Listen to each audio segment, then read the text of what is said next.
పిల్లలు, ఈరోజు మనమొక మంచి నీతి కథ చెప్పుకుందాం. ఈ కథ మనకొక గొప్ప పాఠం నేర్పుతుంది. జాగ్రత్తగా వినండి. నిజాయితీ గల కూలీ. ఒక చిన్న గ్రామంలో రాము అనే కూలీ ఉండేవాడు. అతను చాలా పేదవాడు, కాని చాలా నిజాయితీ గలవాడు. ఒకరోజు అతను అడవిలో చెట్లు కోస్తూ ఉండగా తన గొడ్డలి పొరపాటున నదిలో పడిపోయింది. రాము బాధపడి కూర్చున్నాడు. అప్పుడే ఒక దేవత, అంటే దేవుడు, అక్కడికి వచ్చి ఏమైంది అని అడిగింది. రాము చెప్పాడు, నా గొడ్డలి నీటిలో పడిపోయింది. దేవత నీటిలోకి వెళ్ళి ఒక బంగారు గొడ్డలి తీసుకొచ్చింది. ఇది నీదేనా అని అడిగింది. రాము చెప్పాడు, లేదు, అది నాది కాదు. మళ్ళీ దేవత ఒక వెండి గొడ్డలి తీసుకొచ్చింది.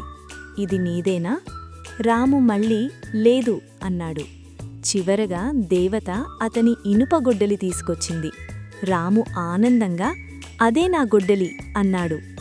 దేవత అతని నిజాయితీ చూసి సంతోషించి 3 గొడ్డళ్ళు అన్నీ అతనికిచ్చింది. అయితే పిల్లలు, ఈ కథలోని నీతి ఏమిటంటే, నిజాయితీ ఎప్పుడూ గెలుస్తుంది. మనము ఎప్పుడూ నిజం మాట్లాడాలి, నిజాయితీగా ఉండాలి. ఈ కథ మీకు నచ్చినట్లయితే లైక్ చేయండి. మరిన్ని మంచి కథల కోసం మా ఛానల్ను సబ్స్క్రైబ్ చేసుకోండి.